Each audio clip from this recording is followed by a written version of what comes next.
Hey, welcome back to the show. Hey, it looks like an amazing weekend to get out there, do some grilling, do some barbecue. We want to make sure you have the right steps to grilling Nirvana. I'm joined by Steve Reichlin. His brand new book is called Project Fire. Stephen, welcome to the show. It's great to have you here. Thank you, Derek. A real pleasure. My director was just saying, you know, one of your previous cookbooks, huge fan. You love, where did your passion for grilling come from? Well, I have a Y chromosome, okay? So right.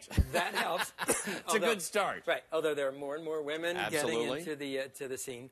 I love big flavors, and I love the fact that grilling is so universal. I mean, I've traveled to more than 60 countries on 6 continents investigating how people grill. Everybody loves it. Everybody does it differently. And in fact, what I've done today is I've sort of custom created something for our northern neighbors up here in Canada. I love it. Well, let's talk, because we're going to talk about some different steps to that grilling Nirvana. And step one, of course, choosing your barbecue, right? So choosing the right product.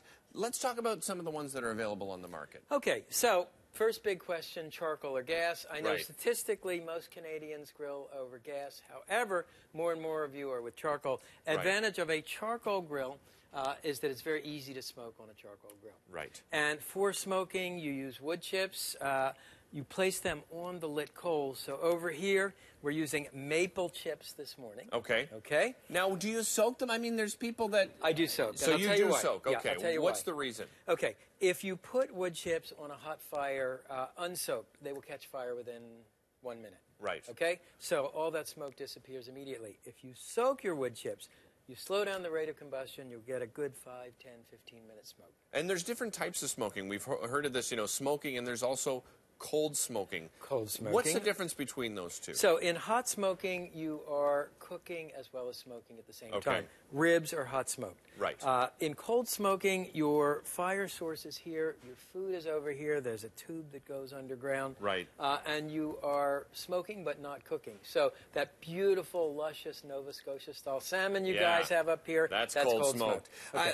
What do you need on hand? Let's talk about some accessories. Before we even get going, what should you have available to yourself? Well, the most important thing, you need a pair of good spring-loaded long-handled tongs. A chip smoking box is useful. I like natural lump charcoal. Yeah, okay, I think more people are moving towards that lump charcoal. It's a pure product.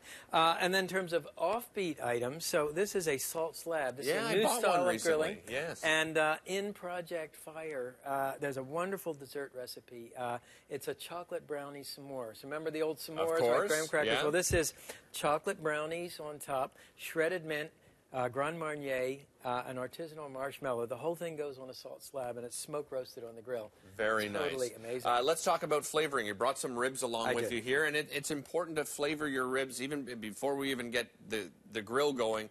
Flavoring your ribs is the way to go. Well, it's essential. Remember, it's really, it's all about layering flavors. So I start by making a rub. It's a very simple 4-4 rub, equal parts salt, pepper, paprika. And then, because I am in Canada this morning, we're using maple sugar. Okay. And you wind up with a rub that looks something like this, okay? It's a little sweet, a little hot, a little salty. It's just perfect. By the way, once your ribs are done, you can sprinkle a little rub on top, and that'll just brighten the flavors at the end. How do you do your ribs then? You put on the rub first, and then what's the next step for you? Well, it's a process I call smoke roasting. Okay. It's indirect grilling means the fire is on the sides with wood chips on the fire. The ribs are in the center. You close the grill lid. So you've turned your grill, in effect, into an outdoor oven smoker. Right. All right? A rib, you can't put it directly over the fire because you'll burn the rib before it's cooked. And the way you tell your ribs are cooked, now if you take a look here, come in close, you can see the meat has shrunk back from the ends of the bones by about 1/4 inch. So we know those are cooked. Last preparation, we're going to make a glaze. Remember I told you we're layering flavors. So we'll rub first, then a glaze. Super simple glaze. It's melted butter, maple sugar, Canadian whiskey, and vanilla. Okay. Good choices. Hey, listen, you know how to suck up to us. No, up here well, I in want to Canada. tell you, I have my beloved president has not been very nice. So anything I can do to sort of, hey, it's not me, folks. I we promise. appreciate you saying I voted for the other one, right? What else can people find in your book? Because you really use different methods within the book and really show people like an entire array of different ways of cooking. Well, absolutely. First of all, the whole meal on the grill. And the first chapter in the book is a chapter on grilled breakfast. Okay? Nice. So, grilled eggs, grilled bacon, grilled toast, and I like to get the morning started that way. Right. Grilled desserts, obviously. Big chapter on grilled vegetables because, confession time, my wife is a quasi-vegetarian. Okay. Talk about an affliction, right, for a grilling guy. But grilled vegetables, they really bring out the flavor. Grilled fruits as well, bringing out the sweetness of the fruit. Absolutely. There's nothing like the grill for bringing out the flavor of everything. Everything tastes better grilled.